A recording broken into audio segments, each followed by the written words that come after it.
जोंहा थारैनो सासे मोजां लोगो, मोजां वेल विशार्स, सासे जोंनि गार्जेन बादि बिथांखौ जोङो खोमानानै लाबाय। जोंनि जोबोद मोजां सासे नायबारमोन बिथाङा, जेब्लायबो जोंखौ अनोमोन। जोंनि बिटिआर ओनसोलखौ बिथाङा जोबोद जौगाजानो लुबैयोमोन। गुबैयै बर' हारिजों खाथि सोमोन्दो लाखिनानै मोननै हादोरनि गेजेराव मोजां सोमोन्दो लाखिनो बिथाङा सानोमोन।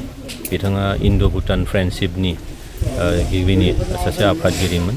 जोङो बिथांखौ खोमानानै जोबोद खहा जों मोनदों, आं मोनदों। बेनिखायनो बिथांनि रुंसारि जिउमाखौ जाहाथे सोरगोआव इसोरा आलो गोजोनै लाखियो, बिनि थाखाय आं इसोरनि खाथियाव आर'ज गाबबाय।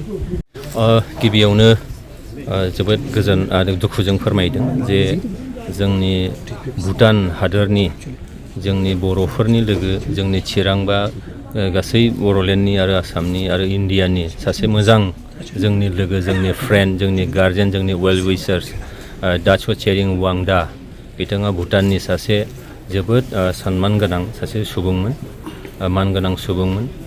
बिथांखौ दाख्लै 14 डिसेम्बर खालि मोनसे जाथाय जादोंमोन। बे जाथायजों बिथाङा 15 डिसेम्बर खालि रुंसारि जादों आरो दिनैहाय बिथांनि गोथै सह'खौ बिथांनि न' खाथियावनो दिनै जोबथा बिदाय होनानै सावनाय जाबाय। बे हाबाफारियाव आङो सिगाङावनो फैनो होननानै सानदोंमोनब्लाबो फैनो हायाखैमोन। दिनै जोबथा बिदायाव फैनो हानानै बिथांनि जिउमानिसिम, बिथांनि सोलेरनिसिम आङो दुखुजों मोनसे आर'नाइ बावफैदों। बेयाव फैनानै आङो जोबोद गावखौनो बाहागो लानो मोननानै, न'खरनि सुबुंफोरजों लोगो लाफानो मोननानै, दुखुआव दुखुखौ शेयार खालामनो मोननानै आङो गोजोननाय मोनदों। जोबथा बिदायाव फैनो मोननानै जोंहा थारैनो सासे मोजां लोगो, मोजां वेल विशार्स, सासे जोंनि गार्जेन बादि बिथांखौ जोङो खोमानानै लाबाय। जोंनि जोबोद मोजां सासे नायबारमोन बिथाङा, जेब्लायबो जोंखौ अनोमोन। जोंनि बिटिआर ओनसोलखौ बिथाङा जोबोद जौगाजानो लुबैयोमन।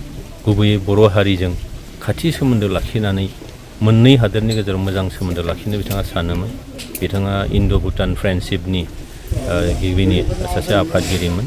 जोङो बिथांखौ खोमानानै जोबोद खहा जों मोनदों, आं मोनदों। बेनिखायनो बिथांनि रुंसारि जिउमाखौ जाहाथे सोरगोआव इसोरा आलो गोजोनै लाखियो, बिनि थाखाय आं इसोरनि खाथियाव आर'ज गाबबाय। न'खरनि साफ्रोमबो सुबुंनो इसोरा जाहाथे गोहो होयो, बिथांनि खाथियाव गैयैयाव जाहाथे थांनानै थानो हानाय मोनसे गोहो बोलो होयो, आरो बेखौनो आं हास्थायदों।